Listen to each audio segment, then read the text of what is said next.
Hello everyone, and welcome back to the Layman's Guide to Elden Ring DLC at Rune Level 1. Today we are going to defeat the ruler of Shadow Keep and son of Marika herself, Mesmer the Impaler.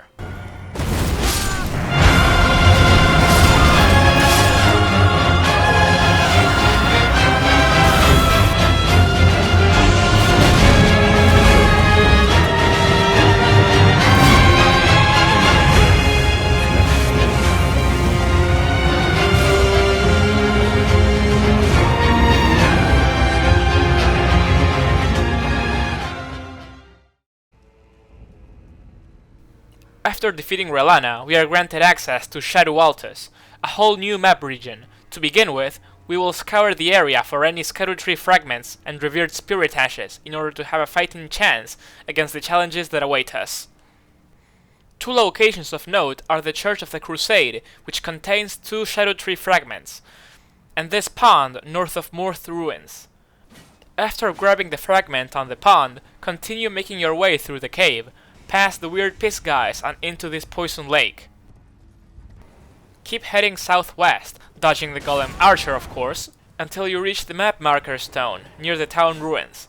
This map actually uncovers the entire northern region of the map, including the ancient ruins of Rao, a mandatory region. So, let me get this straight. You hide a vital part of the map in a secret, super far-flung location. Who could possibly think that's a good idea? I know who. Anyways, don't forget to grab the two-handed sword talisman atop the ruins. It may come in handy later on. After this round of exploration, I had a blessing level of 11 for myself and 6 for my summons. I got an idea. If I kill her now, I won't have to fight the gank at the end of the DLC. Let me just...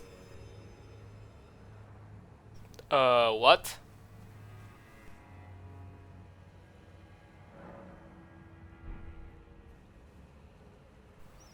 Ah, would have been nice. None of my ideas work.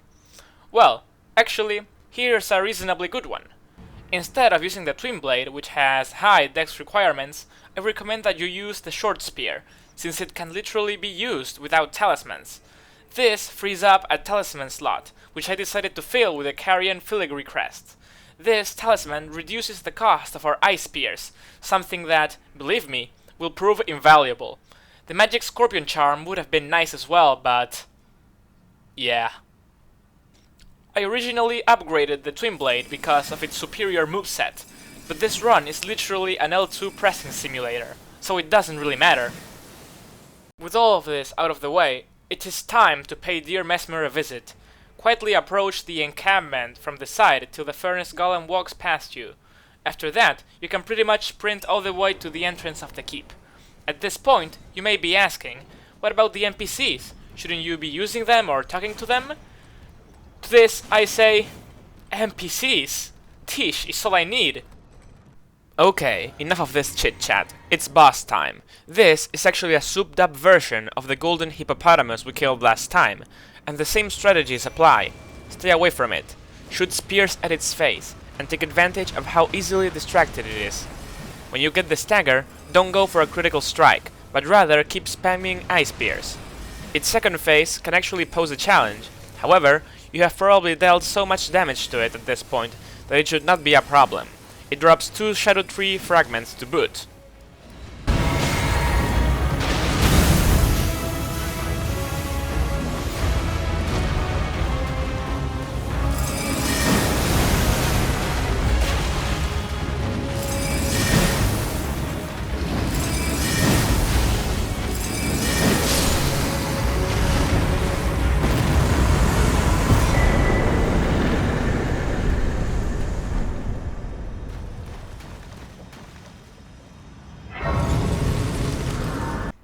Killing the big hippo unlocks Shadow Keep proper. This time, it's a mixture of just run past everything and careful strategy. It's mostly just run past everything though. Just equip something with Bloodhound Step on it, and L2 mash your way to victory. Just Bloodhound Step everything. It doesn't matter. Well, to be honest, you do have to time your dodges a little bit. This area is full of enemies waiting to strike from a corner, so be careful.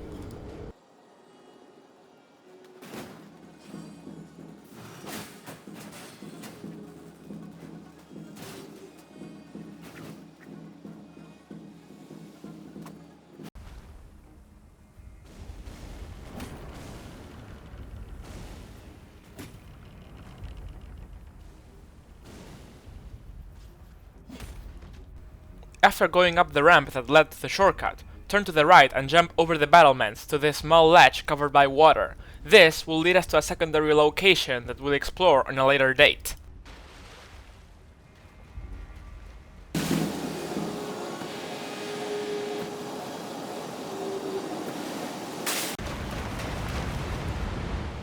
Oh boy, doing a level 1 run sure is exhausting. I'm just going to take a quick nap.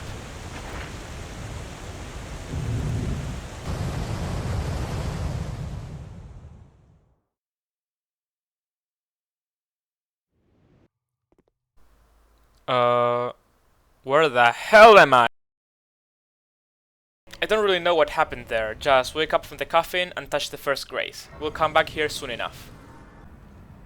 Ah, red-hooded knight, who approacheth?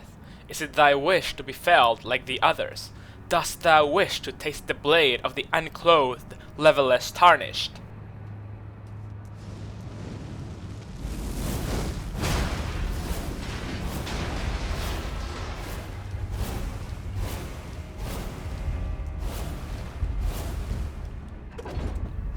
This elevator will take us to the specimen storehouse, where another round of running past everything awaits us.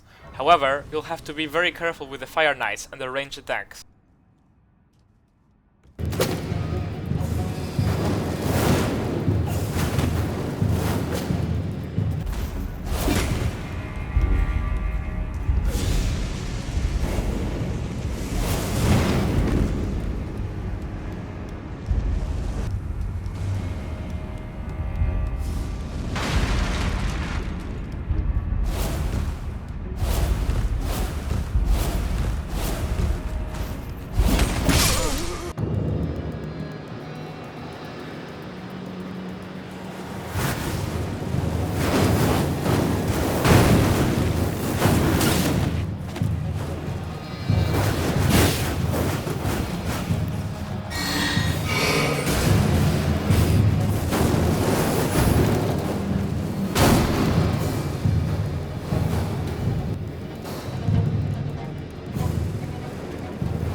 Okay, this is it.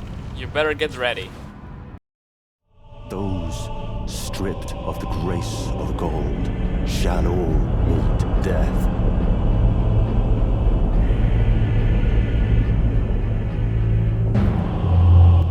In the embrace. Ah, FromSoftware always makes the best swings. The best bosses, I mean.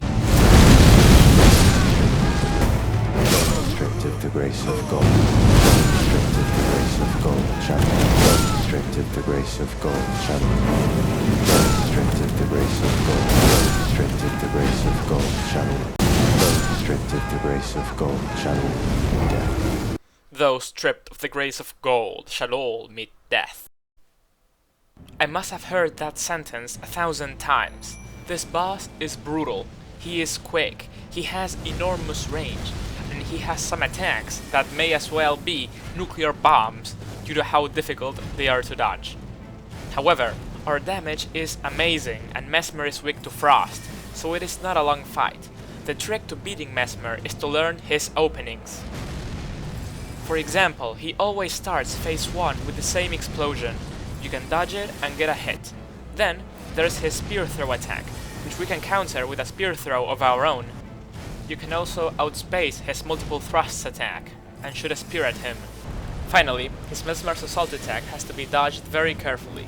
If he does it near you, roll into the fire, then use Vow of the Indomitable to iframe through the spear flurry, and then dodge his ground slam, following up with another roll after a very small delay. Depending on how well you dodge it, you may get an extra hit. Phase 2 is mostly about learning how to dodge the snake attacks and punishing the ones in which Mesmer himself turns into a snake. Other than that, There's not a lot of difference between the faces.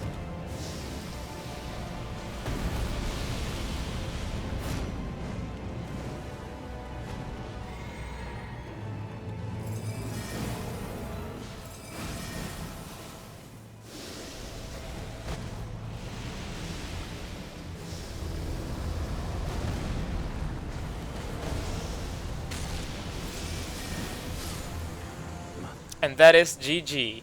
What a boss fight though. It's great even at such a gross disadvantage. An authentic battle of spears in which ice proved its superiority over fire. I hope you enjoyed this video. Please consider liking and subscribing as it is greatly appreciated. Stay tuned for part 4 in which we'll explore the ancient ruins of Rao and fight Romina, Saint of the Bud. Bye!